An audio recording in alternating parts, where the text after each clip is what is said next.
राधे राधे। जय श्री कृष्ण। जय एकादशी माँ। आज कमदा एकादशी है। पाप मोचनी एकादशी व्रत कथा को सुनकर युधिष्ठिर जी ने कृष्ण जी से एक बार फिर प्रार्थना की कि हे प्रभु, आप मुझे कमदा एकादशी के विषय में जरा विस्तार से बताइए कि इस व्रत को किस प्रकार से किया जाता है। श्री कृष्ण जी ने युधिष्ठिर जी की प्रार्थना को स्वीकार करते हुए कहा कि चैत्र मास की शुक्ल पक्ष की एकादशी को ही कमदा एकादशी कहते हैं।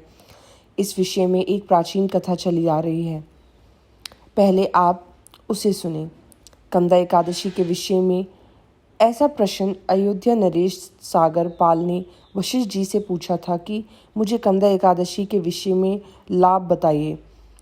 तो वशिष्ठ जी ने उन्हें उत्तर दिया, हे राजन, चैत्र मास की शुक्ल पक्ष की एकादशी का नाम ही कमदा एकादशी है। इसका व्रत से मनुष्य के सारे पाप नष्ट हो जाते हैं। जिस घर में संतान नहीं, उस घर में संतान हो जाती है। कमदा एकादशी व्रत करने वालों को सीधा स्वर्ग में स्थान प्राप्त होता है।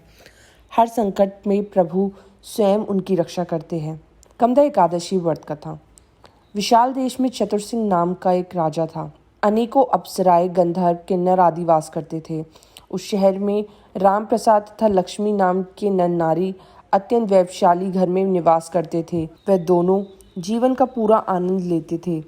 एक बार राजा चतुर सिंह बाजार से गुजर रहा था तो वहां पर राम प्रसाद कोई उल्टा सीधा गाना गा रहा था। राजा को उस गाने को सुनकर अपना अपमान समझा और क्रोध में आकर उसने उसे श्राप दे दिया, जा तू अगले जन्म में राक्षस बनेगा, कच्चे मांस के टुकड़े खाकर पेट भरा करेगा। रामदास गंधर्व उसी श्राप के कारण उसी समय राक्षस बन गया। राक्षस रूप धारण करते ही उसे चारों ओर से घृणा में देखा गया। कहाँ एक राक्षस और कहाँ गंधर्व। इस बात को सोच सोचकर उसका मन अधिक दुखी होने लगा। वह बेचारा इसी दुख के कारण घर भी नहीं गया। उसकी पत्नी अपने पति की प्रतीक्षा में बैठी रही। उसे क्या पता था कि उसका देव रूपी पति राक्षस बनकर घूम रहा है। जैसे ही लक्ष्मी को यह पता चला कि उसका पति राक्षस बन चुका है, राजा के श्राप के कारण वह जंगलों में भटकता फिर रहा है, तो वह चिंता में डूबी श्रृंगी मुनि के शरण में गई। मुनि के आगे अपने सुहाग की दुर्दशा की सारी कहानी रखी। उसने रो रो कर प्रार्थना की कि हे प्रभु, मुझे इसका उपाय बताइए। मुनिश्रेष्ठ, देखो, मेरे सुहाग के जीवन होते हुए भी मैं एक विधवा हूँ। आप मेरे सुहाग को राक्षस जीवन से मुक्ति पाने का कोई उपाय बताओ।